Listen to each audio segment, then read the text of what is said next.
तो guys welcome to the seventh part of chapter nature and significance of management, जिसमें आज हम करेंगे कोऑर्डिनेशन। तो गाइस ये सबसे ज़्यादा इंपॉर्टेंट टॉपिक है इस पूरे के पूरे चैप्टर का। इस टॉपिक से क्वेश्चन आता ही आता है पेपर में। अब कोऑर्डिनेशन होता क्या है? अब कोऑर्डिनेशन होता है कि जो सा हमारा टॉप मैनेजमेंट होती है, मैनेजर होता है ना, वो सभी के सभी इंडिविजुअल्स एफर्ट्स को कोऑर्डिनेट करता है ताकि वो एक इंडिविजुअल एक पूरे ऑर्गेनाइजेशन के गोल्स को अचीव कर सके। अब देखिए क्या लिखा था, process by which manager synchronises the activities of different departments is known as coordination. तो इसका मतलब ये हो गया कि हमने सभी के सभी डिपार्टमेंट्स की एक्टिविटीज़ को इकट्ठा करके ऐसी वे में काम करना है ताकि सभी की सभी एक्टिविटीज़ जितनी भी है उनका एक ही एम हो, वो हो ऑर्गेनाइजेशनल ऑब्जेक्टिव को अचीव करना। अब देखिए गाइस, कोऑर्डिनेशन एक ऐसी फोर्स है जो कि बाकी के सारे मैनेजमेंट के फंक्शंस को बाइंड करके रखती है। ये एक कॉमन थ्रेड है प्रोडक्शन पर, डिपार्टमेंट, सेल्स या फिर परचेस के लिए। अब गाइस कोऑर्डिनेशन से क्या होता है, हमारे जो से ग्रुप एफर्ट्स और इंडिविजुअल एफर्ट्स होते हैं उनमें यूनिटी ऑफ एक्शन आ जाती है कि मतलब एक यूनाइट होकर काम करते हैं। अब गाइस कोऑर्डिनेशन इज इम्पोर्टेंट क्योंकि ये इंटीग्रेट करता है the efforts of individual departments और specialist at the same time. ये हारमनी भी बढ़ाता है, इन इंडिविजुअल गोल्स में भी हारमोनाइज करता है और ऑर्गेनाइजेशन गोल्स भी, मतलब साथ साथ में इंडिविजुअल गोल्स भी अचीव हों और ऑर्गेनाइजेशन के गोल्स भी। अब guys coordination the assess of management.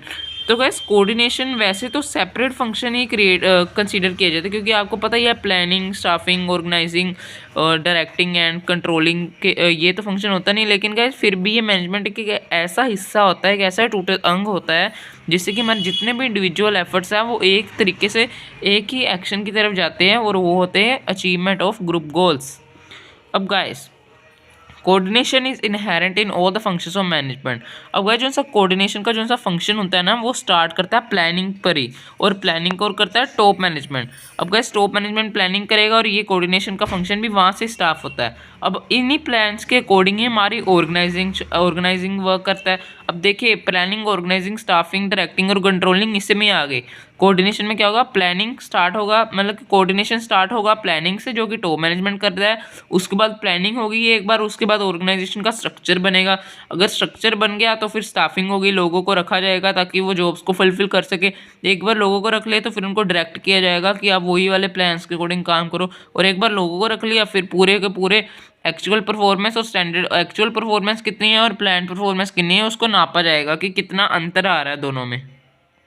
अब गाइस फंक्शन क्या है कोऑर्डिनेशन के। अब कोऑर्डिनेशन का सबसे पहला हमने स्टार्टिंग से बात कर ली, ये ग्रुप एफर्ट्स को करता है। अब आज जहाँ से स्टार्टिंग से लेकर अभी तक मैं यही कह रहा हूँ कि ग्रुप एफर्ट्स को यूनाइट करता है ताकि ये हम गोल को अचीव कर सकें।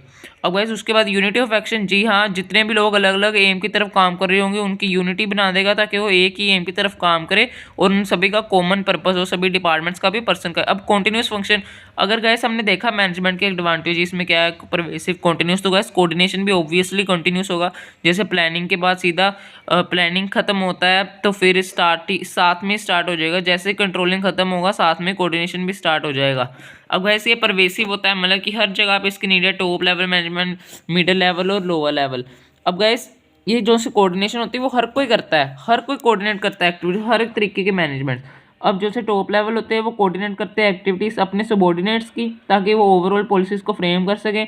मिडिल लेवल मैनेजमेंट भी अपने सबॉर्डिनेट्स की करते हैं और अपने आप को कोऑर्डिनेट करके रखते हैं टॉप लेवल के साथ भी। और जो से ऑपरेशनल लेवल होते हैं उनको अपने वर्कर्स के साथ में कोऑर्डिनेट करके रखना पड़ता है ताकि वो ना उनका जो सा काम है वो सही तरीके से चले। अब ये एक डेलिब्रेट फंक्शन है गाइस, ये सबसे ज़्यादा इंपॉर्टेंट है। जब भी आपको ये आ गया कोऑर्डिनेशन कैसे मैनर में है तो आपको सभी पता लग जाएगा कि ये डेलिब्रेट फंक्शन का ही आएगा। Manager has to coordinate the efforts of different people in a conscious manner और डेलिब्रेट मैनर। तो यहाँ से पता लग रहा है कि ये डेलिब्रेशन फंक्शन का ही है, आपको ऐसा आ सकता है पेपर में। मतलब कि इसमें बस इतना यही है कि विलिंगली काम करें सारे के सारे अपने गोल्स के अचीव करने के लिए। अब गाइस ये टॉप टिप में सबसे ज़्यादा इंपॉर्टेंट लाइन है, कोऑपरेशन। अगर कोऑर्डिनेशन है लेकिन कॉर्पोरेशन नहीं है तो फिर एम्प्लॉयज़ के मंग डिससेटिस्फेक्शन हो सकती है, मतलब कि वो सेटिस्फाई नहीं है अपनी जॉब से। लेकिन अगर कॉर्पोरेशन है लेकिन कोऑर्डिनेशन नहीं है तो फिर एफर्ट्स ही सारे के सारे वेस्टेड है। अब गाइस अगला इंपॉर्टेंस है क्या आखिरकार कोऑर्डिनेशन की। अब गैस अगर हम एक तरीके से अगर कंपनी में कोऑर्डिनेशन है, ऑर्गेनाइजेशन में कोऑर्डिनेशन है, तो क्या होगा, गोल्स अचीव होंगे। गोल्स अचीव हो जाएंगे तो फिर क्या करेगी, अपनी ऑर्गेनाइजेशन को एक्सटेंड करेगी, ज़्यादा लोग रखेगी, ज़्यादा डिपार्टमेंट्स करेगी, मतलब ग्रोथ इन साइज, मतलब हर तरीके से ग्रो करना, साइज में, प्रोडक्शन में, अपनी एफिशिएंसी में ग्रो करना, अपने ऑर्गेनाइजेशन के गोल्स को मीट करना, सब कुछ करना इसमें होता है। अब गैस फंक्शनल डिफरेंशिएशन क्या होता है, अब जितने भी फंक्शन होते हैं ऑर्गेनाइजेशन के, मतलब जितनी भी एक्टिविटीज़ होती है वो डिपार्टमेंट को सौंप दी जाती है। जैसे मान लीजिए फाइनेंस, प्रोडक्शन, मार्केटिंग और ह्यूमन रिसोर्स। अभी जितने भी डिपार्टमेंट्स होते हैं इनके खुद के ऑब्जेक्टिव्स होते हैं। जैसे मान लीजिए मार्केटिंग मैनेजमेंट के ऑब्जेक्टिव है सेल्स को 20% से दुकाना 10% से बढ़ाना। लेकिन मान लीजिए अगर मार्केटिंग की इतनी सेल है लेकिन फाइनेंस ने उसे अप्रूव ही ना किया, तो फिर क्या होगा, उसको कोई रीज़न देना पड़ेगा। लेकिन अगर अप्रूव कर दिया तो और भी बढ़िया। मतलब कि फंक्शनल डिफरेंशिएशन हर किसी में है, हर एक डिपार्टमेंट में होगा। तो गैस इसी वजह से थोड़े से कॉन्फ्लिक्ट्स भी अराइज हो जाते हैं, फिर वो कोऑर्डिनेशन की वजह से सोल्व हो जाता है। स्पेशलाइजेशन, गैस स्पेशलाइजेशन का मतलब कि एक बंदा पूरा स्पेशलाइज्ड है उसके पूरे के पूरे काम में। अब गैस जितनी भी ऑर्गेनाइजेशंस होती है ना, उनके पास हाई डिग्री ऑफ स्पेशलाइजेशन होती है। बंदे मतलब बहुत ज़्यादा स्पेशलाइज होते हैं उनके काम में, बहुत ज़्यादा अच्छी तरीके से अच्छी से भी अच्छी टेक्नोलॉजी को यूज़ किया जाता है ताकि अच्छे सभी के सभी टास्क को परफॉर्म किया जा सके। इसलिए ऑर्गेनाइजेशन को बहुत सारे स्पेशलिस्ट की ज़रूरत चाहिए होती है। और जो स्पेशलिस्ट होते हैं ना, वो ज़्यादातर यही सोचते हैं कि वही अकेले क्वालिफाई हैं इस काम को डिसाइड करने के लिए कि वो कैसे काम करेंगे। इसी वजह से वो दूसरे लोगों से अपनी राय लेते नहीं हैं और इसी वजह से कॉन्फ्लिक्ट्स बहुत ज़्यादा पड़ते हैं। तो ऐसे टाइम में कोऑर्डिनेशन ही काम आता है ताकि वो इन कॉन्फ्लिक्ट्स को रिकॉन्साइल करे, जितने भी डिफरेंसेस हैं, ताकि मतलब कि मैनेजमेंट का एक ही एम हो, वो है गोल्स को अचीव करना। तो गैस यही था हमारा आज का टॉपिक। अब मैंने आपको ये वाला चैप्टर ख़त्म करा दिया। अब इसी की मैं वन शॉट में भी वीडियो डाल दूंगा एक। सो गैस अब आपसे यही कहना था कि हम कितने मेहनत से वीडियो वगैरह डालते हैं, लेकिन आप कोई भी चैनल सब्सक्राइब नहीं करता। प्लीज़ हमारा चैनल सब्सक्राइब कीजिए। मैं इतने अच्छे तरीके से पढ़ाने की कोशिश कर रहा हूँ, तो वो भी सुभाष डे से पढ़ा रहा हूँ, जो कि सभी के पास बुक होती है। गैस प्लीज़ सब्सक्राइब कीजिए हमारे चैनल को, इट्स अ रिक्वेस्ट।